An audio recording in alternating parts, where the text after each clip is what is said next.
it's going to be nice, though. I think getting out of the spotlight and just getting to live my life and do things that I want to do, and, you know, not have to sit and I love talking to all of you, but it's going to be nice to not have to sit in front of a microphone, you know, multiple times a week. I really appreciate all of you, but it will be nice to kind of get away and relax for a little bit. Look at how happy Caitlin Clark is after escaping the toxic culture, while the WNBA is practically losing its mind over her confirmed massive contract in Europe. Like, I keep getting notification in people commenting under my shorts videos that Caitlin Clark's gone. She's left the WNBA. What is going on? Like, I don't believe that. What was once just a rumor is now cold hard fact, and it's got the league scrambling so much they even fired Christy Sides from the Indiana Fever. Christy Sides' time as the coach of the Indiana Fever is very likely coming to an end. It looks like they are trying to completely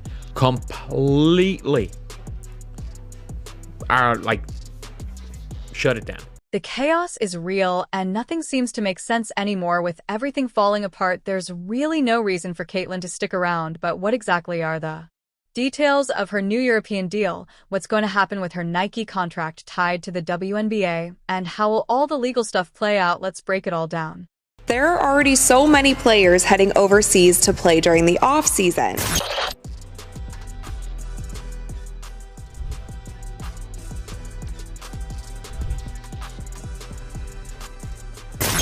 Does she have the build to play in the WNBA? So from day one, it was clear the WNBA should have only one job: build their future around Caitlin Clark, but instead they've managed to fumble the bag so badly that now Clark's heading to Europe and they're in absolute panic mode because they're about to lose the cash cow of the league.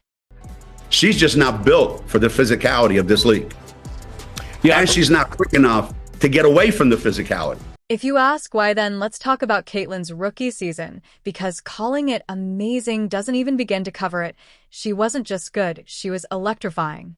Her three-point shots were hitting from another time zone, her court vision was ridiculous, and fans, they were showing up in droves, packed arenas.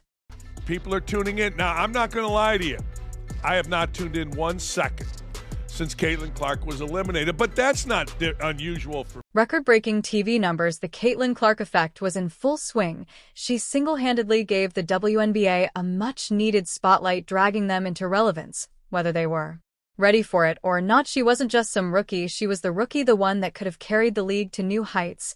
And what did they do? Absolutely nothing to keep her happy. But yes, she will have a target on her back as well. Behind the scenes, it was a different story. Sure, Clark was boosting the WNBA's ratings, but instead of being treated like the star she was practically getting beaten up on the court every night. Veterans were coming for her. Flagrant fouls were raining down like confetti, and the league, they were sitting there with their popcorn just watching it all happen. It's like they didn't realize she was their golden goose until, oops, she's out the door.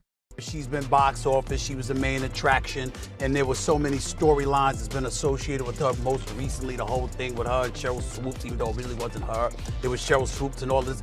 Every time you turned around, there was something that she had to deal with. Now, Caitlin's had enough. She's packing up and heading to Europe, where they'll probably treat her like the basketball royalty she is. Meanwhile, the WNBA is running around like a chicken with its head cut off, wondering how on earth they're going to keep fans interested. ESPN ?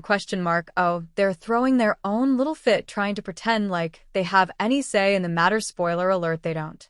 Get called for some technical fouls. She struggled with physical defense she's faced at the professional level and voiced frustration with the league's officiating, recently telling reporters, quote, "I feel like I'm getting hammered and everybody is physical with me, and opponents get away with things that other people don't get away with." That's what Caitlin Clark said. Clark's done with the disrespect, done with the lack of protection, and done with the WNBA think they could coast on her talent without actually supporting her. She's making power moves, and honestly, good for her. Let's not forget what she had to deal with during her time in the league. This wasn't your typical rookie roughing up. This was next-level brutality. Every game, it seemed like players were gunning for her, fouling her like it was a contact sport. The referees completely useless. There were times when it looked like Clark was getting tackled, and the refs just stood there like, what play on? No wonder she started calling them out in interviews, saying she felt like she was getting hammered out there, and she wasn't exaggerating. Like, I keep getting notification in people commenting under my shorts videos that Caitlin Clark's gone. She's left the WNBA. What is going on? Like, I don't believe that. Instead of stepping in to protect their brightest star, the WNBA let the jealousy of other players run wild. Veterans weren't mentoring Clark, they were taking shots at her literally. It wasn't about basketball anymore, it was personal. And the league just stood by twiddling their thumbs. Now they're paying the price. Caitlin Clark is done being their punching bag, and she's taking her talents to Europe, where, let's be honest, they'll probably roll out a red carpet for her. This isn't just about Clark playing overseas, though. It's about her demanding the respect she deserves. The WNBA had every opportunity to make her the face of women's basketball, to build their entire brand around her, but instead they let her get beat up on the court, ignored her value, and now she's gone. And now they're in chaos, trying to figure out how to keep people watching without their biggest star. Hey man, your meal ticket is under constant attack. There's been dirty plays all season. ESPN's panicking too, because guess what? All those viewers they were banking on to boost their ratings gone, just like that. The league's left scratching its head wondering what went wrong, but the truth is simple: they didn't value Caitlin Clark, and now they're paying the price. Clark's move to Europe isn't just a win for her, it's a wake-up call for the WNBA and ESPN. They took her for granted, and now all they can do is throw a tantrum while watching the player who is supposed to carry their future walk away, leaving them in the dust.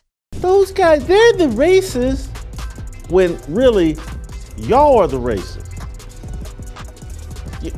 The people coming up with excuses to hate Caitlin Clark and the new fan base that she brought. ESPN was living the dream when Caitlin Clark burst onto the WNBA scene, and who could blame them? The moment she stepped on that court, it was crystal clear this wasn't just another rookie, this was a game changer. ESPN saw dollar signs, future headlines, and a flood of new fans just waiting to jump on the Caitlin Clark train, so they went all in, hyping her up as the next big thing in women's basketball. And you know what? It worked. Clark's games, instant blockbusters, viewership numbers skyrocketed, and ESPN was riding that wave like it was the only show in town. She was their golden ticket, and they were loving every second of it. The Michael Jordan of the WNBA was assaulted, has a black eye during the second half of the game because Dejanay Carrington stabbed her with her fingernails in the eye. Play the, I believe it's, side 11. Could we just play this on a loop? So I'm not exaggerating. But let's not forget Chindi Carter's little stunt. This one's a classic because after she poked in Clark's eye, almost made her blind for the whole playoff game, there was no ejection called, no real punishment given. It was as if taking out the league's brightest star was just a casual Tuesday for the WNBA. The message: it's open season on Caitlin Clark, and nobody's stepping in to stop it. And then all of a sudden your hand turns downwards and straight into the eye of the biggest star in the WNBA. It's not a natural act. And I called it out yesterday in real time watching the game. Like, hey, that was on purpose. That was not an accident. And this wasn't just a one-off incident either. Clark was on the receiving end of 177% of the WNBA's flagrant fouls during her rookie season. Let that sink in for a second. She wasn't just targeted more than anyone else, she was practically a magnet for cheap shots, and 80% of those fouls, they came from one team, the Chicago Sky. There was also a stat that came out a few weeks ago that said Caitlin Clark received 17% of the WNBA's flagrant fouls this season, and 80% of those flagrant fouls were committed by the Chicago Sky against Caitlin Clark. Now, this one that we see right here that I believe should have been a flagrant foul was not called that. So there have been cheap shots, there have been hard fouls, there have been other plays that haven't even been called flagrant fouls. Carter's shoulder check was just the start. Players like Diamond to Shields took it even further, running her over in a fit of frustration during a game where the score wasn't even close. Clark got knocked down game after game, and all the while ESPN stayed silent. No calling out the league, no pushing for better protection, just business as usual, milking Clark's popularity while she was out there getting slammed. Let her cook. Y'all stop being petty. Stop being catty, because she like a double-edged sword. She couldn't tell left and right. And it's bothering y'all, and I see it. And the locker room dynamics were even worse. Clark wasn't just dealing with fouls and physical aggression on the court. She was dealing with a toxic atmosphere within the league itself. Veterans saw her as a newcomer who didn't deserve the attention she was getting, and instead of supporting her, they did everything they could to push her out. This wasn't the kind of environment where a star could thrive. Clark had become more of a liability in their eyes, a threat to the status quo rather than someone who could elevate the entire league. Your biggest star, your meal ticket, the reason why you have relevancy, just got stabbed and assaulted and nothing. The WNBA's failure to recognize Clark's value until it was too late is staggering. They had in their hands a player who outshined legends like Diana Taurasi and Sue Bird, not just in terms of talent, but also in terms of impact. Taurasi and Bird may be icons of the game, but neither of them drew the kind of attention or revenue that Clark did in just her rookie season. Yet despite all of this, the WNBA didn't do enough to protect her. They let her walk away, and now they're left to deal with the fallout. Every time you play rookies, you just want to fucking kill them. I've never experienced the racial comments from the Indiana Fever fan base. It's unacceptable, honestly. We've been professional throughout the whole entire thing. And Clark. Every time you play rookies, you just want to kill them. I've never experienced the racial comments from the Indiana Fever fan base. It's acceptable. Honestly, we've been professional throughout the whole entire thing. And applause. Clark, now that Clark's gone, ESPN's in full meltdown mode. They're scrambling, watching their viewership numbers nosedive without the one player who was drawing in all the fans before she announced her departure. WNBA games involving Clark pulled in nearly 2 million viewers, while the rest of the league barely scraped by, with 400,000. That's not just a dip, that's a cliff dive, and ESPN knows that they're scrambling to figure out how to keep people watching, but without Clark, they're running out of tricks. What's worse is that ESPN knows they could have done more. They could have used their massive platform to call out the WNBA for letting their biggest star get beaten up night after night. They could have demanded better officiating, stricter penalties for the players going after Clark, but nope, they did nothing. They sat back, hyped up the drama, and kept counting the viewers rolling, and now they're left picking up the pieces, wishing they had done something while they had the chance.